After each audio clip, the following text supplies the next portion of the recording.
Una aventura apócrifa, por Ludo Bermejo.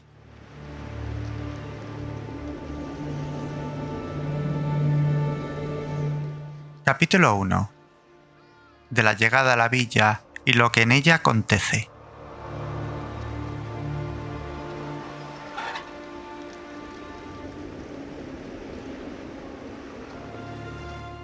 Aparecieron en el pueblo con el sol del mediodía.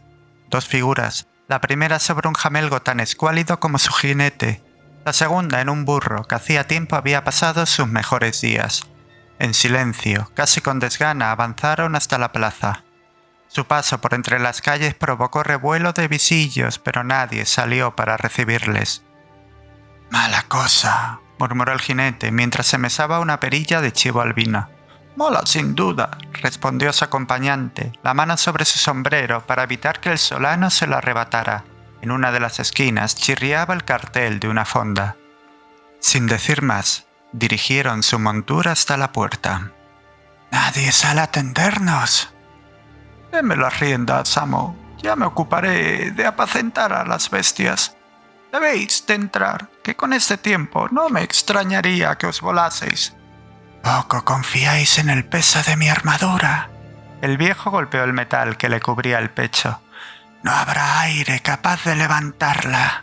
«Dele un par de horas y le aseguro que no necesitará morir para visitar a los ángeles», respondió su acompañante mientras agarraba las riendas de ambos animales con una mano encallecida. «Ande, haga el favor de pasar y pedir algo caliente. 2 platos, o 4, que andamos ya muchos días sin una comida decente». «Cuando uno tiene fe, el hambre no importa». Sin esperar por la respuesta de su sirviente, el anciano empujó la puerta y entró en una estancia que apestaba a repollos. La fonda estaba desierta, a excepción de un hombre joven que sembraba serrín sobre un suelo que no parecía haber sido nunca baldeado. Con un gruñido, el viejo caminó hacia la mesa más cercana al fuego. El dueño de la fonda dejó caer el cubo y se acercó para recibirle.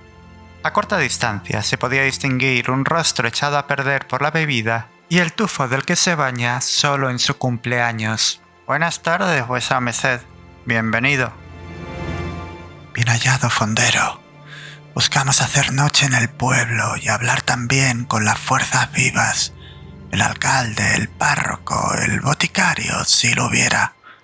«De todo eso tuvimos, mi señor, y en tiempos aquí les encontraría, pues gustaban de jugar a los naipes en mutua compañía. Pero años de aquellos tiempos y ahora ya nadie sale de su casa cuando atardece y aun cuando el sol está en lo alto, pocos son los que se atreven a faenar el campo». «Entiendo. Entonces hay problemas. ¿Qué es lo que aflige a esta villa?»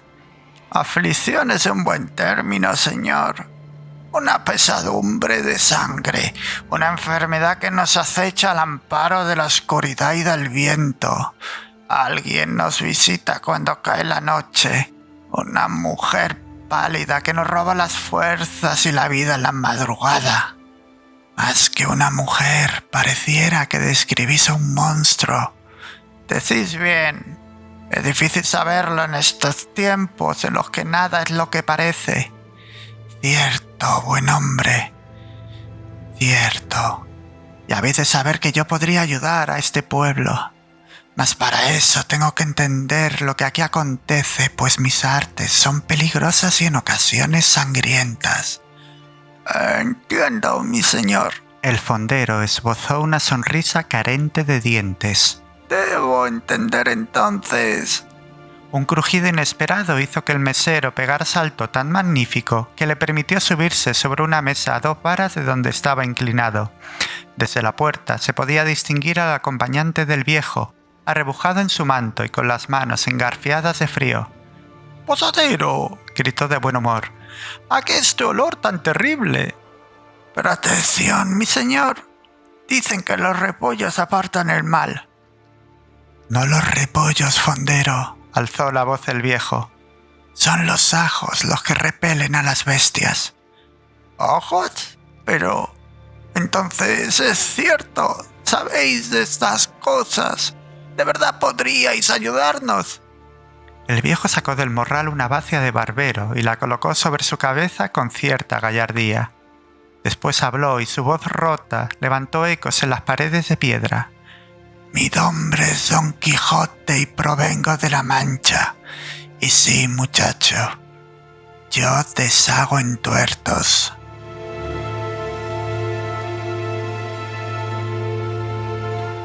Capítulo 2. De la casa del alcalde y su joven señor.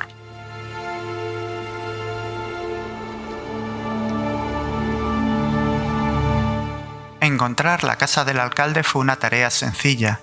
Solo hubieron de buscar el único edificio de piedra entre las casas de adobe. Aquella era una construcción inmensa, con las ventanas hundidas en unos muros echados a perder y una techumbre que hacía años necesitaba nuevas tejas. Sin embargo, la entrada estaba limpia y cuando llamaron al portón, les abrió una mujer enlutada, de moño apretado y maneras dignas. «Señora». Sancho se retiró el sombrero y habló con el tono respetuoso que guardaba para los señores. «Mi nombre es Sancho y mi amo y patrón, es el insigne hidalgo Don Quijote de la Mancha. Queríamos hablar, si fuese posible, con el señor alcalde de esta bellísima villa». La mujer dedicó una larga mirada a Sancho antes de saltar a su patrón. No aparentaba más de 50 años y sin embargo sus ojos parecían mucho más viejos. Don Quijote inclinó la cabeza a modo de saludo, después mesó su barba de chivo. Cuando la mujer se hubo satisfecho con su inspección, negó 2 veces con la cabeza. «Aquí no reside ningún alcalde. Por favor, márchense». Antes de que la doña pudiera cerrarles la puerta en las narices, Don Quijote interpuso la empuñadura de su espada entre el marco y la hoja. Fue un movimiento rápido, como si llevara toda la vida practicándolo. La puerta así bloqueada no podía cerrarse y Don Quijote, con esa voz a medio camino entre la ronquera y la falta de aliento, ordenó a la mujer que se retirara. «No hemos venido a importunar, señora. En la fonda nos dijeron que aquí reside el alcalde». «Ya les digo que no hay alcalde en el pueblo, ni lo ha habido desde que mi marido falleció. Pero los vecinos insisten en venir, consideran que mi hijo es heredero de su título y así aparecen por casa día y noche a preguntar sus cuitas, a pedir ayuda, a solicitar préstamo, como si fuéramos... ¡Madre!». Una voz suave resonó en el interior de la casa. «Hágame el favor de dejarles pasar». La mujer apretó los labios hasta formar una línea. Después se apartó del umbral y señaló en dirección a un pasillo en penumbra. «Agradecido», dijo Sancho, pero la viuda, aún muda, se limitó a cerrar cuando pasaron para después perderse por uno de los corredores. Avanzaron los dos en silencio por una casa convertida en mausoleo. Medallas, trajes, pipas, retratos, todos de la misma persona. Un individuo obeso de ojos porcinos y papada decadente que les observaba desde las esquinas. «A este hombre se le quería», susurró Sancho. Su amo se limitó a gruñir mientras paseaba sus dedos por encima del marco de un cuadro. No había ni el menor rastro de polvo. «Por aquí, señores». La voz suave llegó desde algún punto hacia el fondo de la casa. «Sigan por el corredor, no tiene pérdida». Continuaron camino por aquel dédalo de estancias. Sancho contó al menos 2 salones, 3 salitas, 2 estudios y una docena de puertas cerradas, todas entreveradas en una maraña de pasillos. Pero en Don Quijote no había espacio de duda. Avanzó por el corredor hasta su desembocadura en un patio inmenso y oscurecido por las ramas de una parra sin racimos. El aire aquí era fresco y apestaba a jazmines. Sentado bajo una higuera, un hombre joven les esperaba con la mano en alto a modo de saludo. Era pálido, rubio, de facciones sutiles. Vestía con una casucha monjil que le cubría hasta la frente y aguardaba en una silla a la que habían colocado sendas ruedas. «Un tullido», masculló Sancho, pero Don Quijote ya avanzaba hasta el desconocido. «Bienvenidos, bienvenidos a nuestra casa», sonrió el joven mientras cerraba un libro sobre sus rodillas. «Y disculpen a madre, le enervan las visitas. Mi nombre es Jacinto, Jacinto de Ávila y Saavedra». «Bien hallado, don Jacinto. Yo soy Don Quijote, hidalgo de la Mancha. Aquí mi sirviente, Sancho. Disculpe por importunarle en su casa». «Nada de disculpas, por favor. Como puede ver, no tengo mucha oportunidad de salir y me viene bien la compañía. Además, ha tiempo que no veía extranjeros».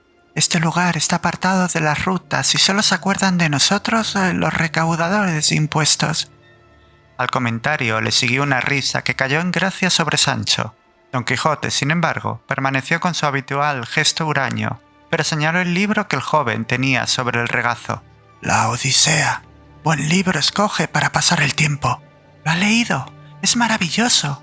Todas esas proezas, los dioses cambiantes, las sirenas y Odiseo. Es uno de mis volúmenes favoritos. Temo que a padre siempre le pareció que pasaba demasiado tiempo leyéndolo, pero ¿qué puedo decir? En mi estado pocos placeres hay que pueda disfrutar. Pero por favor, disculpe mi grosería. Siéntense. Hay unos taburetes allá, cerca del pozo». «Lo agradezco, buen señor, pero no será necesario. No nos quedaremos por mucho. Veníamos a pedir vuestra merced si fuera posible. Oímos las nuevas sobre una mujer que acecha por el pueblo en las madrugadas y extiende una afección desconocida entre sus habitantes». Al oír esas palabras, al joven se le ensombreció el rostro. Durante unos instantes se limitó a mirar hacia un punto indeterminado del patio. Cuando volvió a hablar, Sancho pudo notar que le temblaba la voz. «Es cierto, o al menos eso es lo que cuentan. Una mujer que se pasea por las calles cuando cae la noche. Los que la ven caen presa de una debilidad que después de unos días les conduce ante Dios».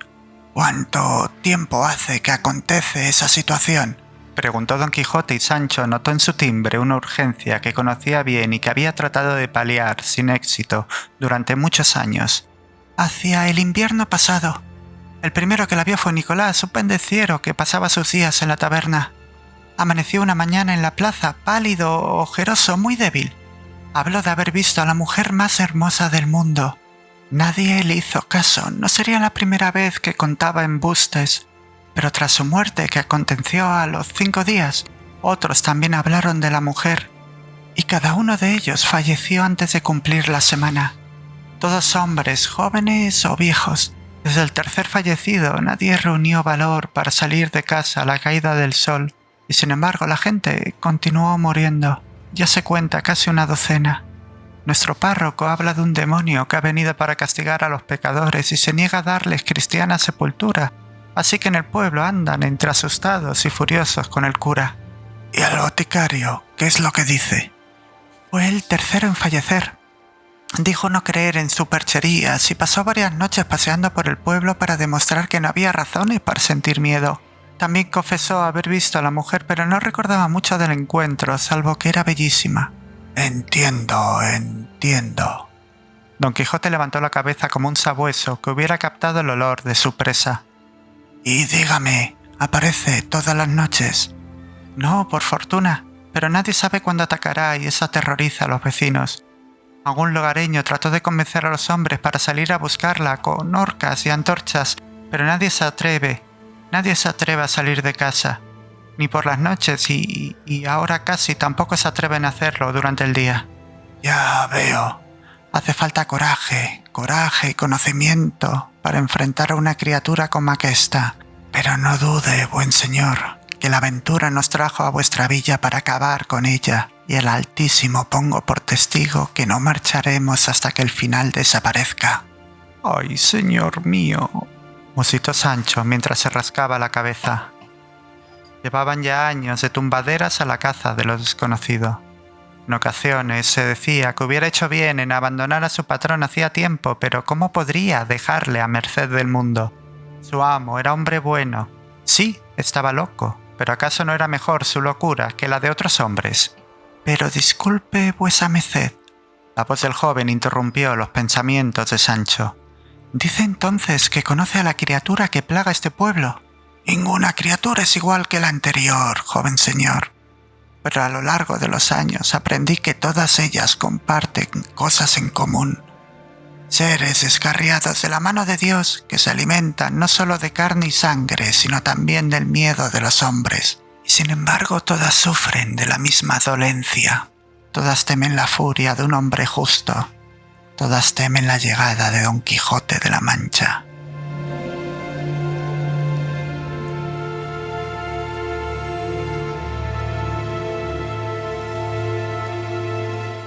Capítulo 3.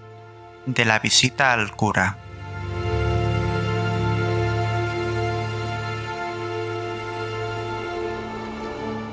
Abandonaron la casa con un Don Quijote rejuvenecido. Aquella era la razón de su existencia, lo que le daba la vida. Sancho apenas fue capaz de seguir sus grandes trancos que les condujeron a la iglesia, alzada a las afueras del pueblo. «Es extraño que la construyeran tan lejos». «Decís bien, amigo Sancho, pero que no es extraño en este pueblo». Sancho no preguntó a lo que se refería. Sabía que en la mente de su amo cabalgaban ahora 1000 jamelgos en busca de una respuesta y que no escucharía nada que no le acercase a su presa. Después de caminar un buen trecho, llegaron por fin a la iglesia, una construcción humilde pero recia y con las puertas abiertas. «Entremos pues, buen Sancho, y que sea lo que Dios quiera». El interior del recinto era oscuro y apestaba a grasa. Aquel olor inesperado despertó en Sancho un hambre atroz, a pesar de que en la fonda había devorado 3 platos de gachas y un par de perdices cocinadas en su jugo. Desde las vidrieras se colaba un sol del media tarde que apenas iluminaba los bancos oscuros, el suelo de baldosas y la cruz desde la que les contemplaba un Cristo enfurecido. «¡Hijos míos!». Las palabras brotaron como un graznido venido de ninguna parte. «¡Besadlo!». Desde las sombras se desgajó una sotana negra. Si la eternidad tenía rostro, debía ser el de aquel párroco. Sus ojos cubiertos de telarañas parecían ciegos y sin embargo avanzaba hacia ellos como un cuervo frente a un cadáver. En su mano derecha sostenía una tajada de carne. «Bésenlo». El párroco extendió la mano. «Demuestren su fe». Don Quijote avanzó 2 pasos para colocarse frente al cura. Con los ojos entrecerrados contempló la tajada. Después meneó la cabeza. «Soy cristiano por la gracia de Dios e hidalgo por la de los hombres, y ningún cura me ha de hacer besar un tocino babeado, solo para demostrar que no hay en mi cuerpo una gota de sangre judía». La furia de su voz detuvo al párroco, que ladeó la cabeza como un pájaro con el cuello partido. Sancho murmuró un «Aquí vamos otra vez», que por fortuna no llegó a los oídos de su amo. Durante unos segundos se mantuvo un duelo silencioso y terrible. Después el párroco bajó los brazos y suspiró hondo. «Bien hallado, padre», dijo por fin Don Quijote cuando se supo victorioso. «Hemos oído que hay problemas en el pueblo». «Lo que hay son pecadores», respondió el cura llenando el aire de esputos. «Lo que sucede no es más que la justa cólera de Dios». «Y sin embargo», la voz cansada de Don Quijote resonó en la estancia como una promesa de muerte. «¿No es a Dios a quien han visto acechar el pueblo por las noches? Hablan de una mujer que trae la muerte». «¡Perra de Satanás!». El cura se santiguó 3 veces. «Es amante del demonio, lleva la perdición a las casas, pero ¿de quién es la culpa sino del mismo pueblo? Sus habitantes abandonaron a Dios y ahora se lamentan, vienen y piden y suplican, pero se niegan a recibir el justo castigo por sus pecados». «¿Y qué pecados son estos, buen párroco?», preguntó Sancho. «¿Qué hicieron tan terrible como para merecer este castigo?» «Fornicación, perjurio, envidia, soberbia. Este pueblo está lleno de maldades antiguas, de secretos malditos. Pasé años tratando de convencerles, pero no quieren, no cambian, no escuchan, y ahora vienen a pedirme, pero no seré yo quien les conceda la bula». «Basta, padre». Un latigazo en la voz de Don Quijote. «¿Qué es lo que ocurre?» «Ya». El cura pareció a punto de decir algo, pero terminó por menear la cabeza. No puedo. Lo que yo sé es secreto de confesión, y no he de caer en esa perjuria. Los pecados de esta gente no me arrastrarán al fango». «Y permitirá que este mal continúe». Don Quijote levantó el brazo, furioso. «Es de buen cristiano el permitir que una criatura mate en este pueblo». «Lo que en el pueblo acontece», respondió el párroco entre dientes, «es obra de los que en él habitan, y han de pagar sus cuitas. Y si no me creen, vayan a buscar a la maldita bruja de las afueras del pueblo. Años ha que allí habita, y nadie menea un dedo, nadie. Visítenla, Visítenla y pregunten por la pestilencia. Solo entonces entenderán lo que digo. ¿Dónde ha de estar esa mujer?, preguntó Sancho, preparado para apartar al cura de Don Quijote, que ya había cerrado los puños para golpearle. En la cueva del sur, no tiene pérdida. Hay un sendero que lleva allí. Otra ignominia. Vámonos, Sancho. Vámonos antes de que mi genio me lleve por el mal camino. El viejo caballero se dio la vuelta y salió de la iglesia. Sancho se inclinó a modo de disculpa y salió a la carrera detrás de su señor. Así no hará amigos entre las fuerzas vivas, amo. No es mi voluntad hacer migas con semejante bellaco descomulgado, buen Sancho. Ese corazón de mantequilla encontraría el mal en la mismísima Virgen María. Vayamos en pos de esa mujer y recemos porque sea más de razón que de locura. Sí, amo, pero ¿qué tal si me permite parlamentar a mí? Ya sabe que hago buenas migas con los aldeanos y vuesa merced tuvo el día mal herido. Don Quijote gruñó a modo de respuesta. Después de tantos años en compañía mutua, Sancho se había ganado el derecho a decir lo que creía mejor, pero eso no significaba que le gustaran sus opiniones. Y sin embargo, en estos quehaceres, rara vez se equivocaba. Sea pues, buen Sancho, sea.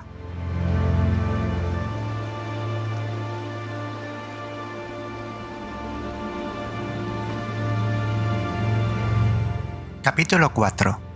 De la visita a una cueva y a la que en ella habita.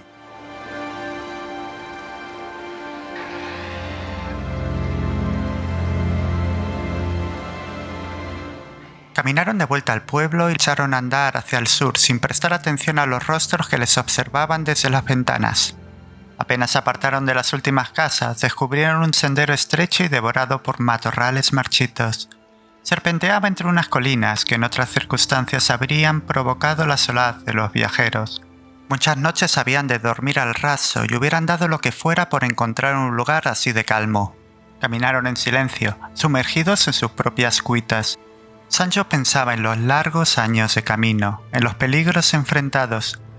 Don Quijote reflexionaba sobre los gigantes vencidos. ¡Ea, mi señor! Esa debe de ser la cueva.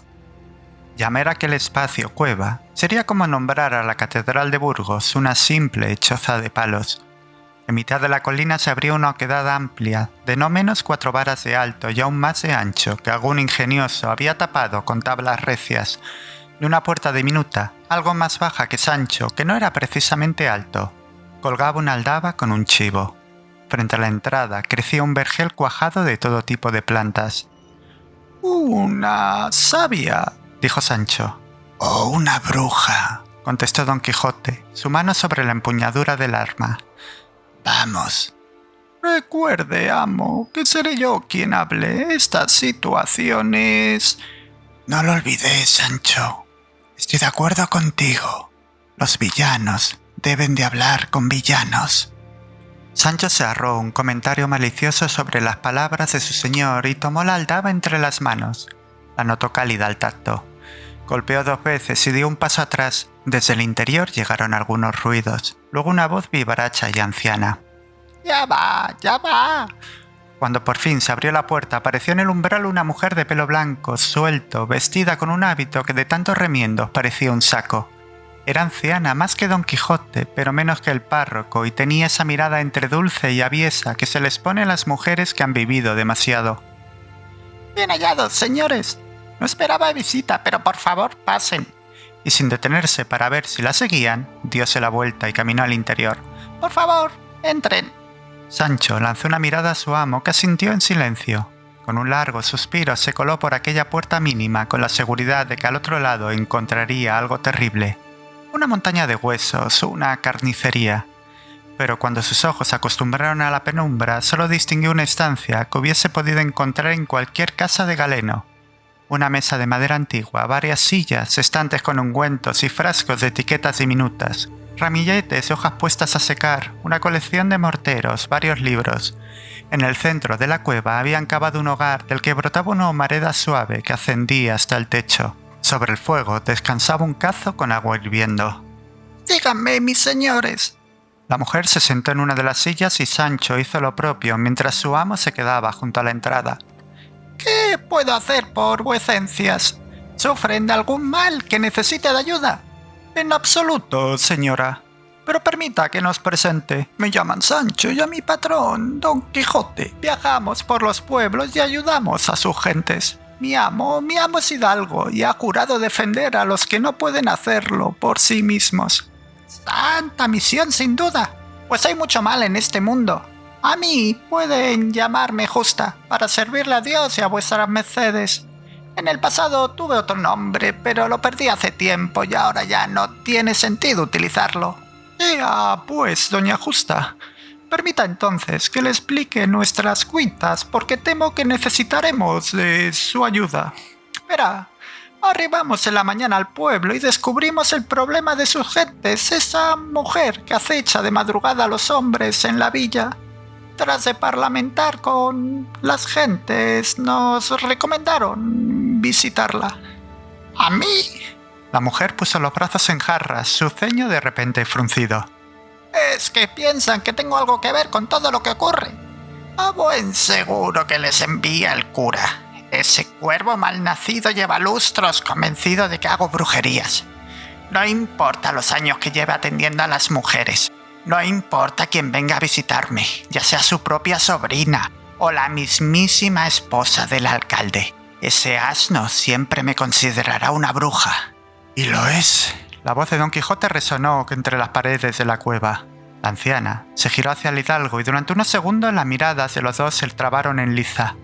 Para sorpresa de Sancho, esta vez fue su patrón quien perdió y apartó antes la vista. «No, salvo que tiña de bruja a cualquier mujer que viva sin compañía».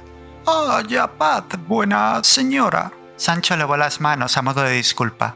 «Cierto es que nos envía el párroco, pero para que nos ilumine sobre el pasado, sobre algo que llamó la pestilencia». Cuando escuchó esa palabra, a la mujer le cambió la expresión de la cara. Hasta hacía un segundo parecía furiosa. Ahora solo había tristeza en su semblante. «Mala historia, muy mala, pero sospecho que ha pasado ya suficiente tiempo como para poder contarla». La anciana se giró hacia Don Quijote. «Es una historia larga, mi señor, y esta cueva es húmeda. Siéntese junto a nosotros. Prometo que no le lanzaré un hechizo». Durante un instante, Sancho pensó que su patrón estallaría en uno de sus habituales ataques de furia, pero para su sorpresa, el hidalgo lanzó una profunda risotada, dio 2 pasos y se sentó junto a la anciana. «Sea pues, señora», dijo Don Quijote, «cierto es que fue un día cansado y temo que esta noche será tremenda». «Has razón para descansar ahora. Permitan que les sirva una infusión de romero. Eso les dará fuerzas». «Agradecido, señora», contestó Sancho, aún sorprendido, y añadió. «Decía sobre la pestilencia». Así fue como la llamaron, pero no tenía nada que ver con ella». La voz de la mujer bajó de tono mientras servía a los cacillos. «Pasó ahora hace tal vez 20 años. Deben entender que por aquel entonces las cosas eran distintas. Más alegres, más vivas. Más malvadas».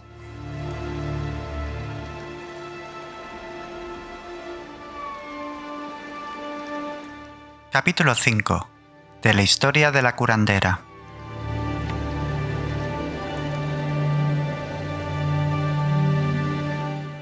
El pueblo tenía entonces al menos el doble de habitantes. Su alcalde, don Ramiro de Ávila, había regresado enriquecido de las Indias para las nupcias con su esposa, Socorro Saavedra, de quien se decía tenía la mejor dote de toda la comarca. Yo por aquel entonces acababa de llegar al pueblo después de abandonar el convento. No me miren así, tampoco se sorprendan. Tomé los hábitos casi de niña y los abandoné por un hombre que se aprovechó de mí para después abandonarme. Pero esa historia no es la que vuesas mercedes esperan. Vinieron para hablar de Rosalinda. Llegó 3 años después de que yo comenzara a vivir en esta cueva. Era hermosa, demasiado, y hacía de su belleza su oficio, si saben a lo que me refiero. Revolvió el pueblo como la tormenta. No hubo hombre que no se ofreciera a Rosalinda, que no pugnara por sus favores. Era un secreto de esos que llaman a voces, y buen vocerío daba el párroco en los domingos, que cada misa era una procesión para los hombres allí reunidos. Pero nada de eso hubiera tenido mayor importancia si no fuera porque Rosalinda también guardaba secretos. Secretos que terminaron por costar mucho, y no solo a los varones de la villa. Rosalinda traía una enfermedad que pasó de amante en amante, y de ellos a sus esposas. Antes de que pasara un año de su llegada, sucedieron dos cosas. La primera, que Rosalinda encintóse de Dios sabía cualesquiera de sus clientes. La segunda, que empecé a recibir visitas de las mujeres del pueblo, con afecciones en sus partes pudendas. Y pronto comenzaron las muertes. El primero en morir fue Andrés, dueño de la casa donde habitaba Rosalinda. No llegué a ver su cuerpo, pero me contaron que todo comenzó con fiebres seguidas de una debilidad extrema que le enclaustró en el lecho. De aquella el boticario probó con sus remedios, pero ninguno mejoró su estado. Andrés se quedó sin color en el cuerpo, como si le faltara la sangre. Después no pudieron despertarlo. En menos de 7 días amaneció muerto. Cuando por fin lo enterraron, ya había en el pueblo más de una docena de enfermos, hombres y mujeres. Hablé con el boticario y le encontré desesperado. Me contó de alguna peste que asolaba la villa, pero yo soy vieja y ya viví más de una y de 2 epidemias y ninguna comenzó por las partes bajas. Así se lo dije y él despreció mi consejo. De aquella no tenía muy buen trato en el pueblo. El párroco me tildaba de bruja y solo trataba a mujeres, y solo a las más desesperadas, las que no podían encintar, las que temían estar encinta. Confieso que la ira me dio fuerzas, abandoné el pueblo, me encerré en mi cueva. Estaba convencida de que ese mal se extendería. No me equivocaba. Antes de que cambiara la luna, 48 almas partían para reunirse con el Creador. Los hombres que habían yacido con Rosalinda y las esposas que yacieran con esos hombres en una espiral que cubrió el pueblo de muerte. En algún momento, alguien hizo cábalas y apuntó como culpable a Rosalinda, que ya cumplía 7 meses de su cinta y permanecía encerrada en la casa del primer fallecido. Fueron el párroco y el alcalde lo que lo provocaron todo. El primero por sus misas terribles, el segundo por escucharle, por tomar la decisión que todo el mundo susurraba por las esquinas. La noche en que todo ocurrió, yo me encontraba en casa de Rosalinda. Me había suplicado que la ayudara con el parto, que la criatura no había de tener culpa de sus pecados. Mal que me pese, yo estaba de acuerdo, así que cuando rompieron sus aguas, allí me encontraba, justo en la noche en que vinieron a buscarla. A menudo me pregunto si hubiese podido hacer algo por evitarlo. También de si estar en mi mano lo hubiese impedido. Sea como fuere, algunos hombres entraron en la casa a gritos, mientras otros preparaban una pira. Con la criatura recién nacida entre mis brazos, contemplé cómo arrastraban a su madre aún sangrante del parto. No hice nada por ayudarla. Ataron sus brazos a un poste en medio de un griterío. ¡Matadla!, decían las voces. ¡Quemada la bruja! No recuerdo quién encendió el fuego, pero tampoco importa. El olor de la carne quemada. Los gritos de Rosalinda cuando prendieron sus cabellos. Y el odio con el que derramó sus últimas palabras para maldecir al pueblo. A la mañana siguiente, las mujeres entraron en su casa y se repartieron todo lo que los hombres habían regalado a Rosalinda. Fui yo quien tomó sus restos para enterrarlos fuera del cementerio, en un lugar que solo a mí me es conocido. Aún habrían de haber más muertes, pero más tarde que pronto acabarían. Y el pueblo siguió viviendo, con el cementerio repleto de nuevos muertos.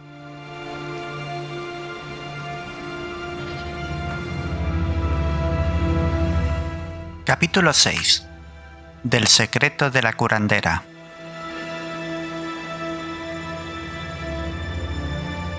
La anciana terminó su historia con un susurro y Sancho se dio cuenta de que había apagado su voz hasta hacerla casi inaudible. A punto estuvo de pegar un grito cuando escuchó la voz estertórea de Don Quijote, al que no parecía haber afectado lo terrible del relato. ¿Y qué fue de la criatura?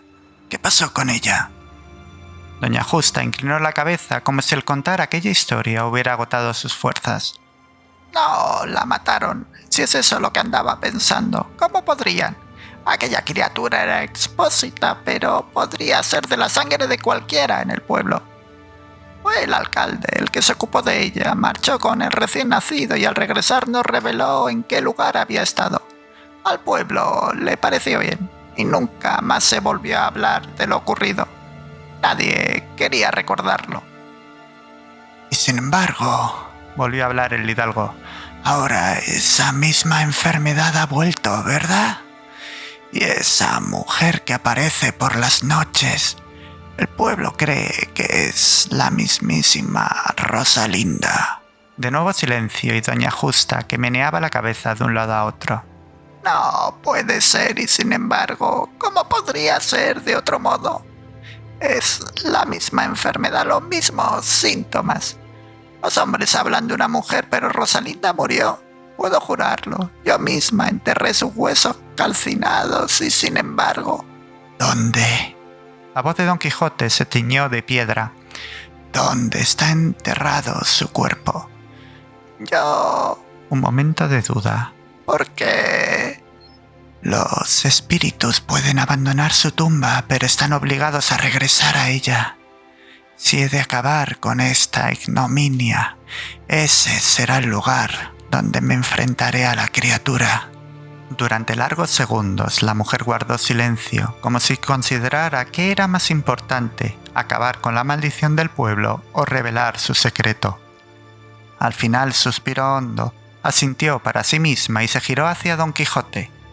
A 2 leguas de camino, en la encrucijada del norte, bajo el alcornoque. Entiendo. Gracias, buena señora. Esta noche terminará la locura. Vamos pues, Sancho. Cuando el sol se venza, habremos de estar allí para acabar con el mal que asola esta villa. Con energía imposible para un hombre de su edad, el hidalgo avanzó a grandes trancos hacia la puerta. Pero Sancho no le siguió. Había algo que le rondaba la cabeza, algo que no le gustaba de todo aquello. «Señora mía», inclinó la cabeza en dirección a la anciana. Hay algo que no ha contado de esta historia, ¿verdad? Algo que tiene miedo de revelar. Algo que no sabe si importa. Le diré que a menudo lo que callamos es más importante que lo que decimos y créame que a mi patrón y a mí nos gustaría saber todo lo posible porque en esta noche nos jugamos nuestra vida. La mujer no pareció escuchar las palabras, tampoco levantó la vista del cacillo vacío. Pero después de que Sancho meneara la cabeza, después de que se levantara para caminar hacia la puerta, justo cuando salía, la vieja habló. Y el alcalde un día, después de que partiera, había salido para buscar hierbas, estaba en mitad del monte y le vi allí, junto a la choza que utilizaban los pastores para pasar la noche. Él no me vio, yo no dije nada, pero no creo que lo que nos dijo fuera cierto. No creo que saliera del pueblo para llevar a la criatura a algún otro lugar. Pienso que la mató con sus propias manos. ¿Cómo? Sancho se quedó quieto, asombrado. Pero, ¿por qué habría de hacer eso? ¿Por venganza? No, la criatura no era un recién nacido normal. Nunca vi nada parecido, mi señor. Tenía lo que han de tener los hombres, pero poseía también lo que hace a las mujeres, bueno, mujeres. Varón y hembra al mismo tiempo, una criatura ambigua. Creo que el alcalde lo descubrió. Creo que pensó que era un monstruo. Creo que acabó con su vida.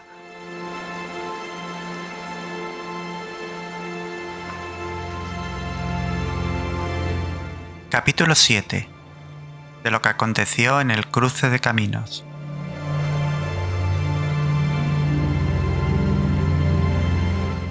Abandonaron la cueva con un sol que comenzaba a hundirse entre las colinas.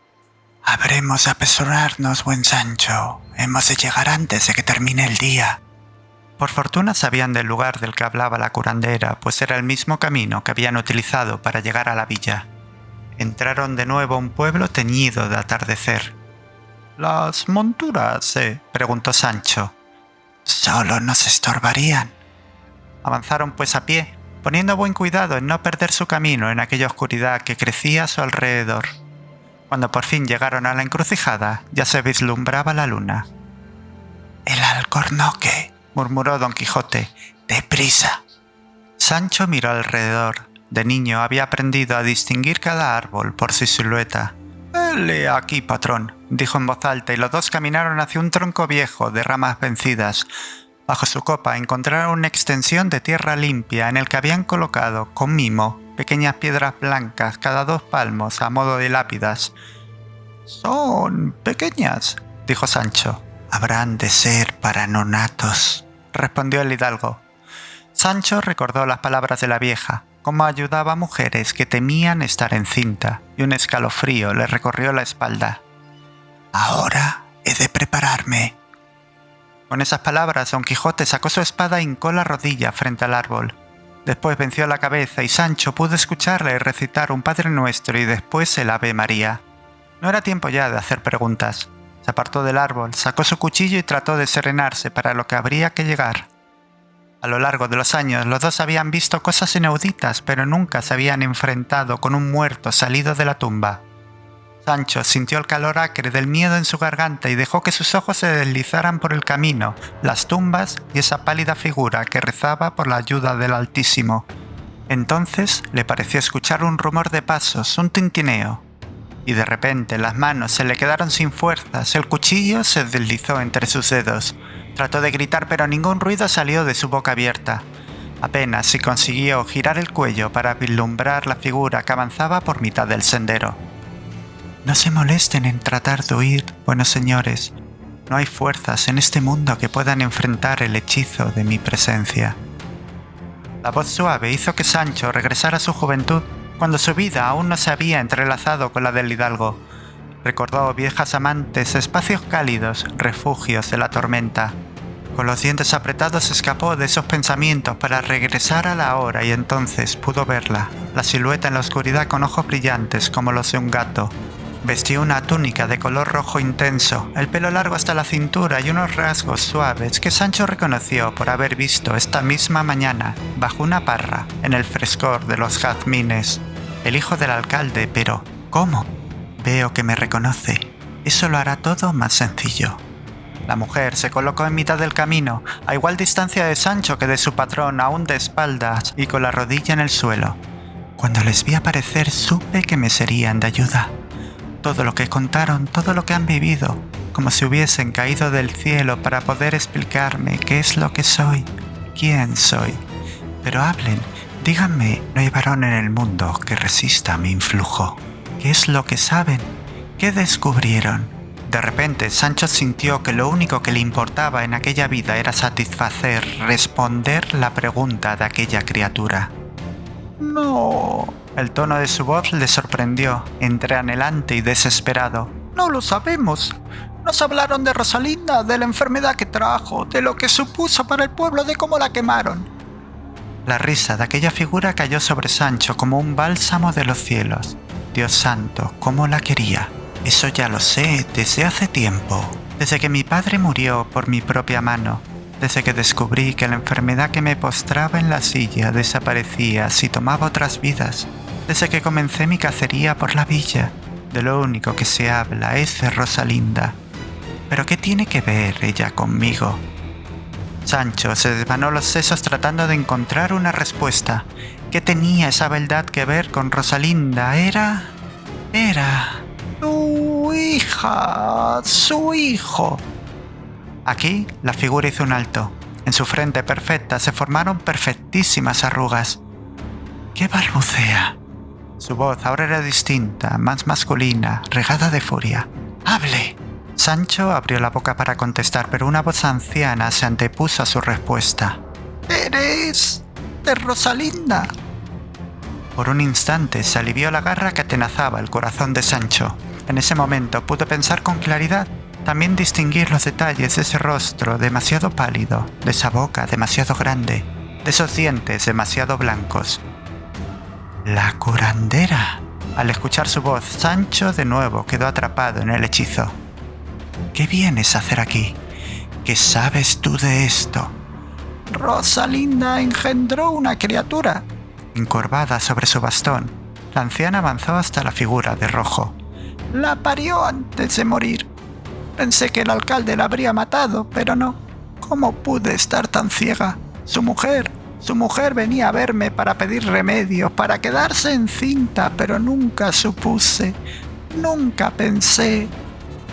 Una risa tan fría que hubiera podido helar el Tajo resonó en el camino y muy a su pesar. A Sancho le pareció magnífica. ¿Así que es eso?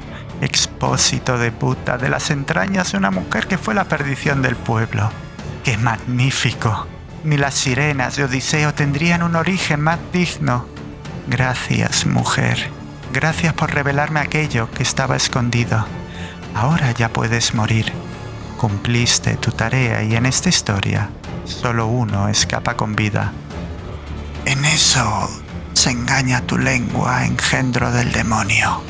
La voz de Don Quijote resonó como el chasquido del metal al golpear la piedra, como el crujido de las ruedas de un molino, arrastrada y áspera, llena de furia.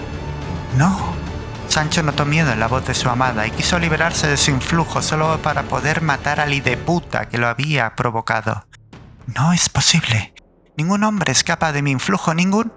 Y sin embargo... Don Quijote extendió su brazo y el filo de su espada brilló bajo la luna. Aquí estamos. Ocurrió en unos segundos. Sancho se supo libre del influjo y cayó al suelo mientras la figura roja se lanzaba en un salto imposible hacia su patrón, que ya giraba su hoja para enfrentarla. En el sendero se escuchó un único crujido, después un grito prolongado que pareció brotar de 1000 gargantas. La mano de la criatura, convertida de repente en garra, cayó al suelo, separada del brazo y empapada en sangre. El monstruo rugió de furia, trató de golpear de nuevo, pero Don Quijote interpuso su espada. De nuevo un chasquido, de nuevo un grito y la túnica roja herida en el pecho y la criatura que reculaba un paso, después otro y otro más, antes de escapar a grandes saltos tan largos que solo necesitó de un par para perderse de vista. ¡Patrón! ¡Patrón! ¡Está! Don Quijote se volvió y Sancho sintió miedo al ver el rostro de su amo. En sus ojos brillaba no solo la furia, sino también un hambre ciega, una necesidad de muerte que hizo que Sancho retrocediera un paso, tropezara con sus propios pies, cayera al suelo de espaldas y a punto estuviera de desnucarse con una piedra. Después, tan rápido como había aparecido, esa energía inhumana desapareció del rostro del hidalgo y de repente Sancho lo descubrió como era, viejo, agotado, eterno. Estoy bien, buen Sancho. En mala hora no pude acabar con la bestia en la primera estocada, pero no debemos de quejarnos. La criatura huyó y ten por seguro que pensará muchas veces el volver a aparecerse, pues ahora ya sabe lo que es el miedo. Terminadas las palabras, Don Quijote se tambaleó y si no cayó de bruces fue porque Sancho, su siervo, se levantó a la carrera para auxiliarle. ¡Dios santo, mi señor! ¡Dios mío! La anciana apenas se había movido del sitio. Nunca pensé que vería cosas como aquestas. Es horrible. Es lo que es, mi señora, respondió Sancho sin ocultar su orgullo. De gracias a que mi patrón es hombre sin parangón. Hoy hubiéramos acabado criando malvas. Basta, Sancho, no hubo victoria. La criatura sigue su camino. Mas ahora hemos de regresar al pueblo y descansar. Mis huesos lo necesitan. En el camino de vuelta, Sancho casi tuvo que llevar a su amo en volandas. Por enésima vez en los años que llevaban juntos, se preguntó cómo era posible, de dónde sacaba las fuerzas. Hubo de pedir ayuda al dueño de la fonda para subirle a una alcoba, para quitarle la armadura. Al acabar, Don Quijote quedó como muerto encima de su catre. Sancho no dormiría esa noche para poder velarle. No fuera a ser que la criatura regresara, pero si lo hacía, estaba convencido de que Don Quijote de la Mancha le protegería.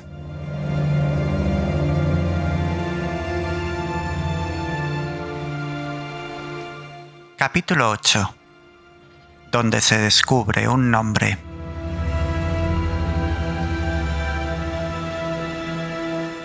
El hidalgo tardó 3 días en recuperar las fuerzas.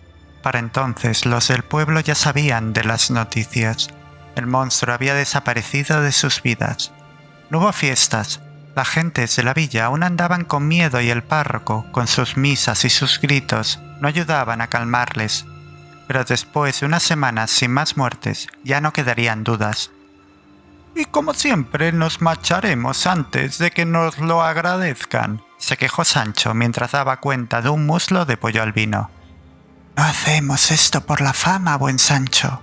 Don Quijote metió la cuchara en las gachas, que casi era lo único que su estómago toleraba. «Lo hacemos porque se necesita». «Buena cosa será entonces. Partiremos después de comer». «Antes quiero visitar a la curandera. Necesito preguntarle algo». Sancho guardó silencio. El humor de su patrón se volvía sombrío después de cada hazaña, como si se acercase más a la tumba. Tras dar cuenta del almuerzo, tomaron a Rocinante y a Rucio y cabalgaron hacia la cueva. Encontraron a la anciana en el jardín, ocupada con sus hierbas. «Buenos días tenga, doña Justa». «Y que Dios bendiga a vuestras mercedes, mis señores. Marchan ya del pueblo». «Así es, pero antes de partir mi señor quería preguntarle algo». «Pues vuestra merced dirá. Después de lo ocurrido, cualquier cosa que esté en mi mano es suya». Sancho miró a Don Quijote, que se tironeó de la perilla. «¿Cómo se llama?» La anciana parpadeó. ¿Disculpe?» «Es bien sabido que las mujeres gustan de poner nombre a sus hijos aún antes de que nazcan. Y si se lo confesó a alguien, por fuerza, ha de ser a la partera». «Entiendo». Doña Justa clavó la azada en el suelo y se mesó la cabeza. «Es cierto que lo dijo. ¿Cómo era? Me cayó en gracia cuando reveló el nombre, como si fuera una respuesta. Rosalinda y Dulcinea». Don Quijote inclinó el rostro al oírlo. Después levantó la cabeza y miró al sol. «Dulcinea. Os lo agradezco, señora. Temo que en nuestros futuros días volveré a escuchar ese nombre. Dulcinea. Dulcinea del Toboso».